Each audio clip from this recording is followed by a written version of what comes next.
I walked away from 10 years of marriage without a single word. Not a scream, not a note, not a slammed door. Just a quiet click of the lock, sealing the silence behind me. This is my true betrayal story. My confession isn't about the moment I found out.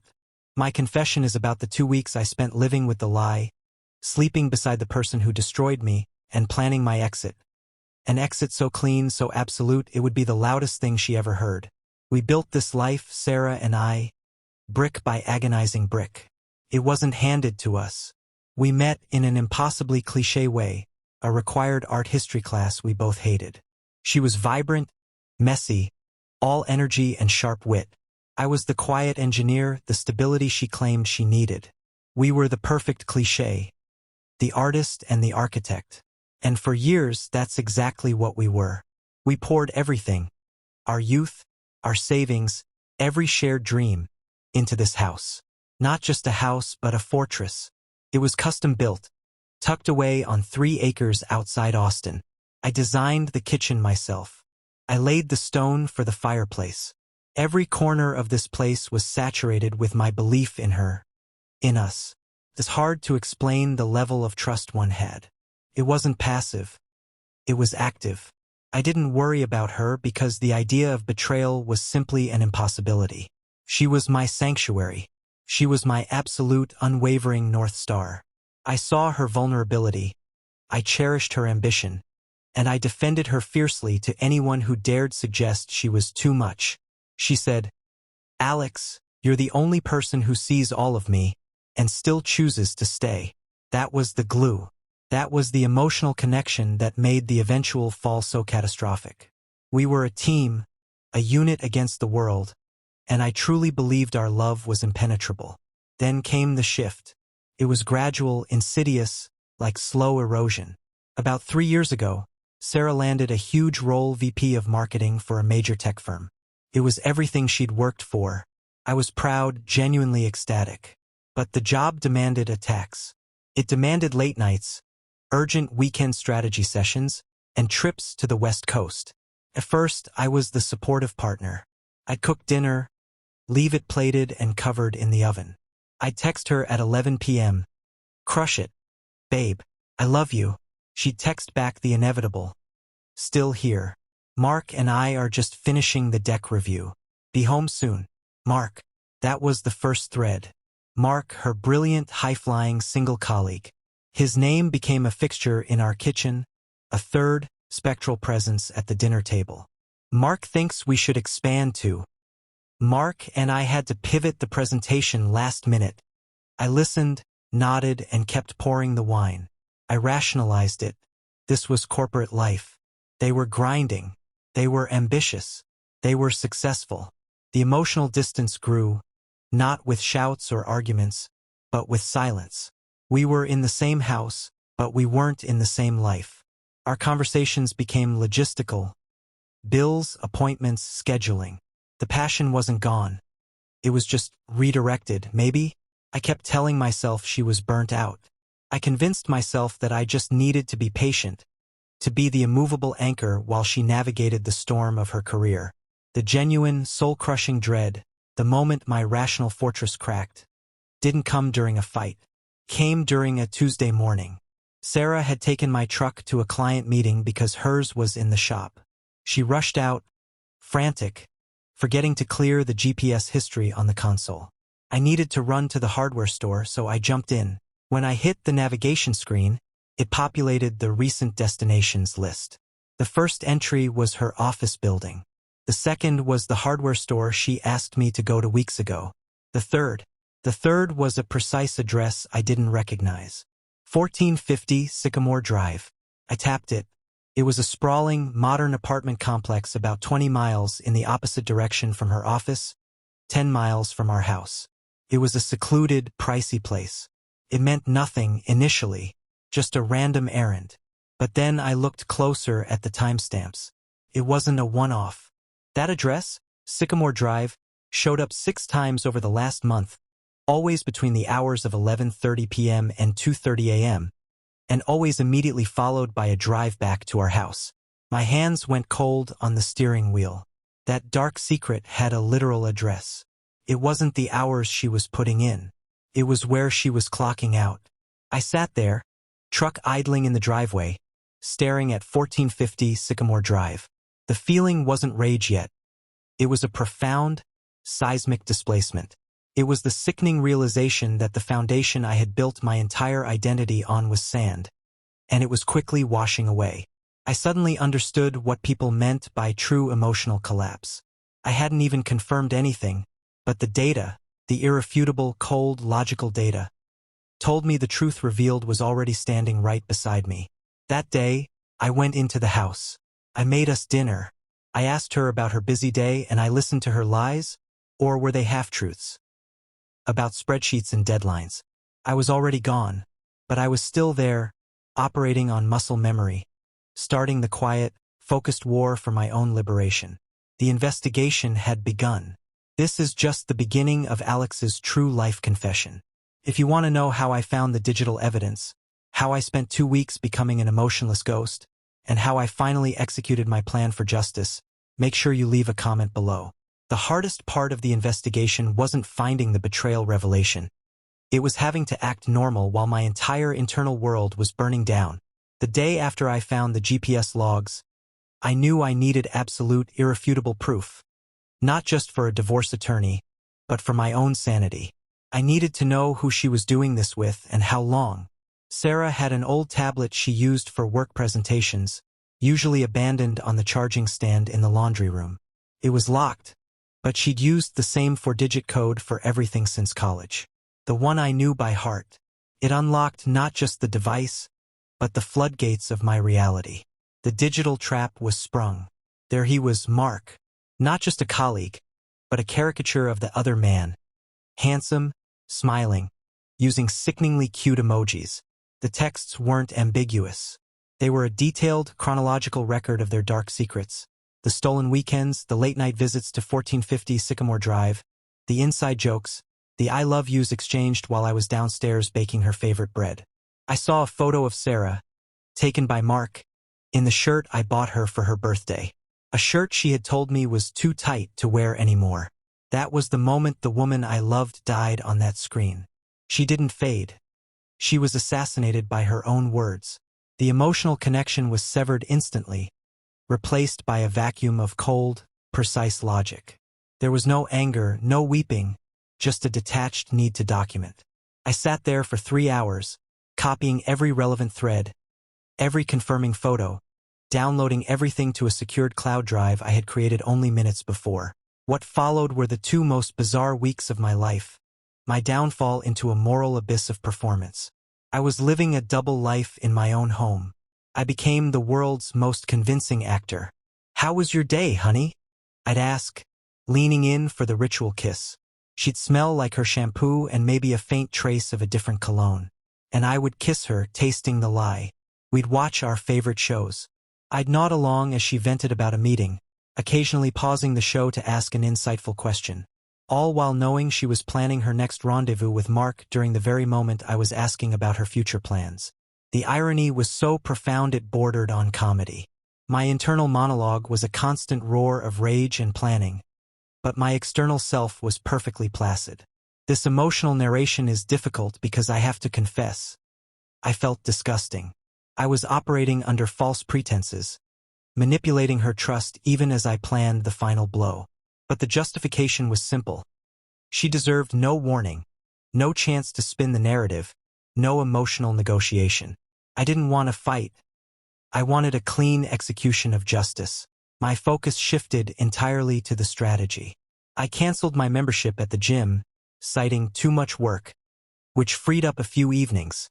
I used that time to meet with a trusted lawyer, a quiet, ruthless man named Mr. Chun, who specialized in financial separation based on concrete evidence.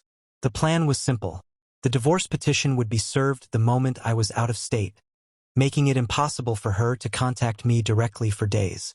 Crucially, I began securing my financial future, which I realized I had dangerously intertwined with hers. I changed the multi-factor authentication on all our joint investment accounts, diverting her notifications to a hidden email. I moved the emergency cash fund, which I had initially funded, into a separate, personal high-yield savings account. I wasn't looting her. I was reclaiming my half and ensuring she couldn't freeze the assets out of spite once the papers were served. This wasn't about revenge story theatrics. It was about self-preservation.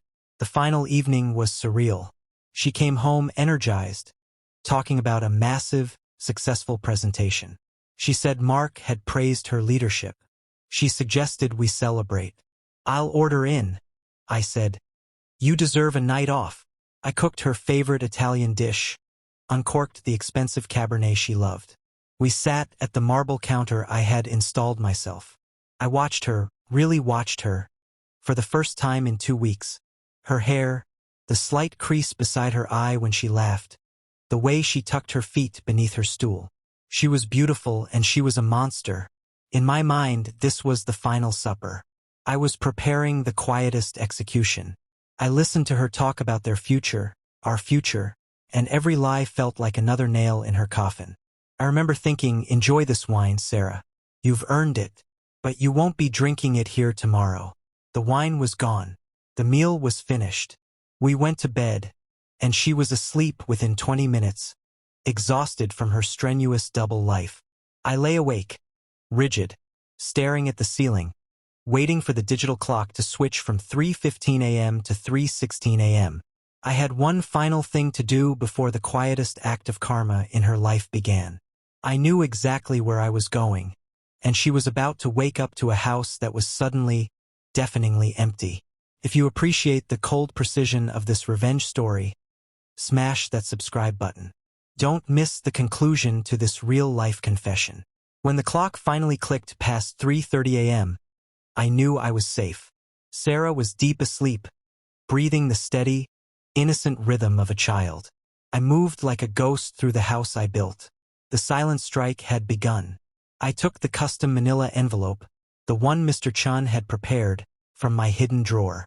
It contained the initial divorce petition, stamped and filed that day, outlining the evidence of her affair with Mark, the coworker.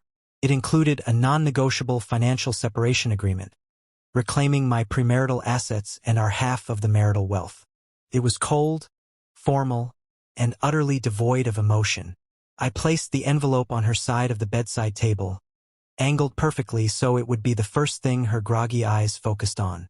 Next to the envelope, I placed my wedding ring. 10 years of promise, 10 years of belief, now reduced to a circle of cold platinum on dark wood. I didn't drop it. I set it down, gently. This wasn't anger. This was justice. I hesitated for a breath.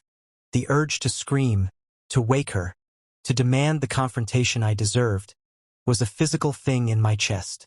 But then I remembered the point of the silence. She didn't deserve my voice.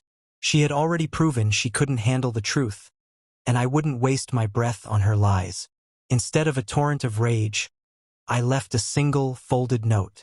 Not a letter. Just 3 words, written in the center of the paper, using a heavy black permanent marker.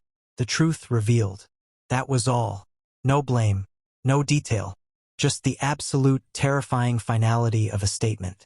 I slipped out of the room, closed the door without a sound, and walked across the living room carpet I had picked out with her.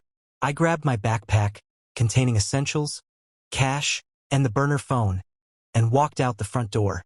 The key turned in the lock with a whisper. I drove for 6 hours, heading north towards the mountains. I didn't listen to music.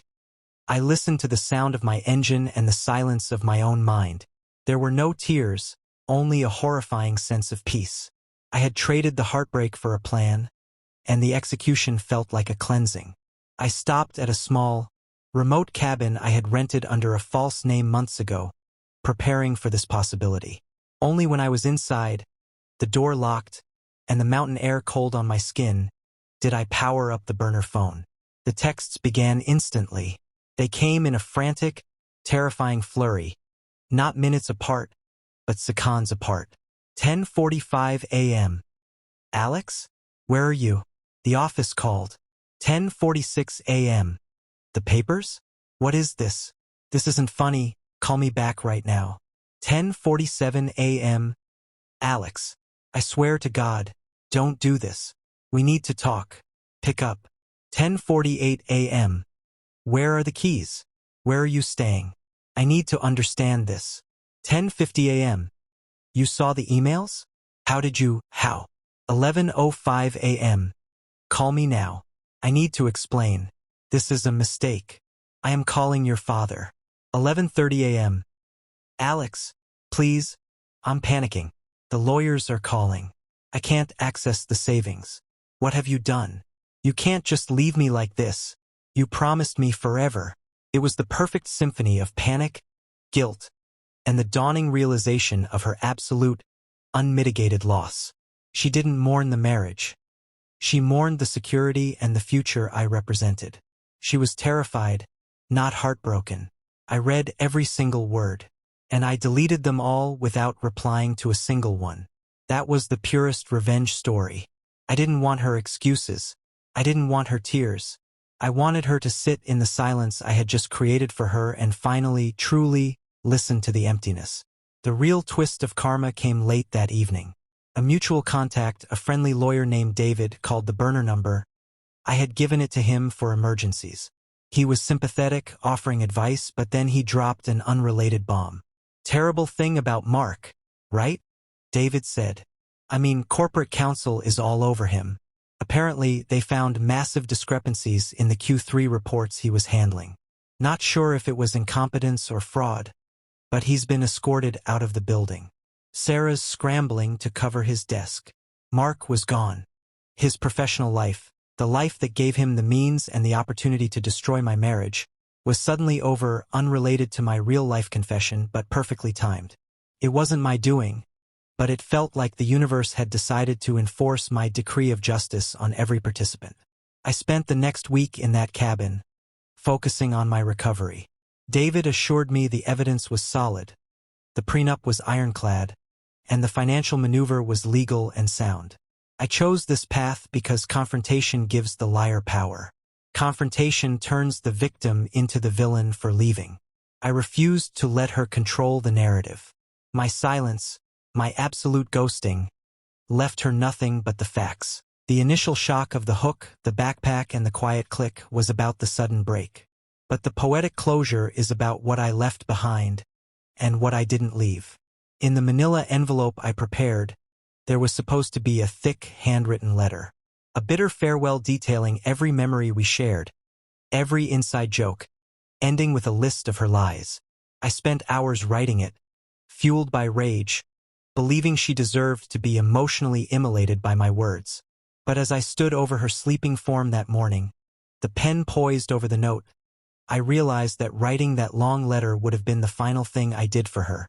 It would have given her closure, given her the conversation she craved, and given her a platform to argue against my feelings.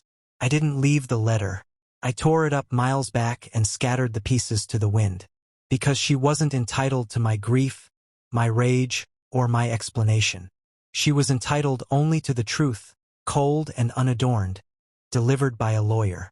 I didn't say goodbye because she wasn't the Sarah I knew anyway. The woman I married disappeared the moment she chose that dark secret. All that was left was an impersonator. And you don't say goodbye to a stranger. You just close the door. I closed the chapter on a book she decided to burn. And I drove toward a future where my voice was entirely my own again. If this emotional narration resonated with you, subscribe to Betrayal Tells for more true life confessions and stories of karma. We drop new episodes every week.